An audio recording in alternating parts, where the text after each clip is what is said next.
Okay, let's quickly do Vendetta. So Vendetta is a low-budget, sort of British retake on Death Wish. Danny Dyer plays a guy who comes back from the war. Who's that? Danny Dyer. Is that why we're squeezing this in? Just well, before the news? yeah, okay. And he comes back from he's been at war, and his parents have been hideously murdered by some horrible people, and the police aren't going to do anything about it. So he decides to take the law into his own hands. Here's a clip.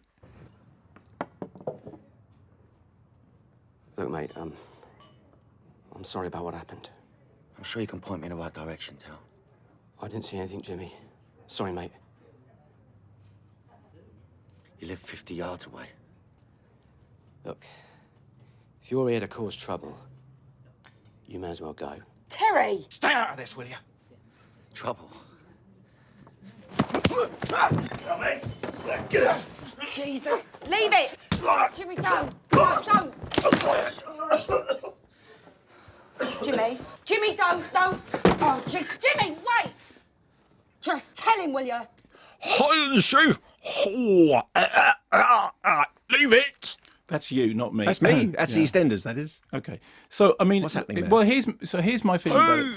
I mean, firstly, shh for a minute. Firstly, it should be said, I mean, I find it very hard to take Danny Dyer's hard man act seriously, largely because he spent 2 or 3 years threatening to break my nose. So having been on the receiving end of it, I do find it hard to take it seriously.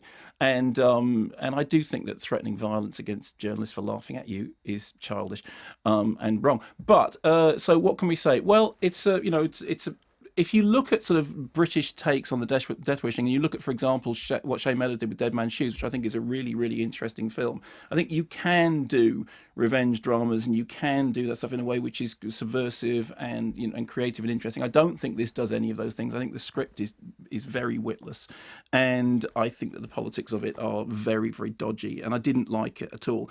I do think it's well shot by Hayder Zafar. He gives it a sort of a gloss which belies its very, it's obviously very, very tight budget, and there's no doubt that it'll make money on DVDs. Most of these films, I mean, we joke all the time about they do very bad in cinemas, and they do, but their primary audience is on DVD. So I didn't like it at all, and I do have a residual problem with taking that hard man act seriously in any way at all. But in terms of all, there we go.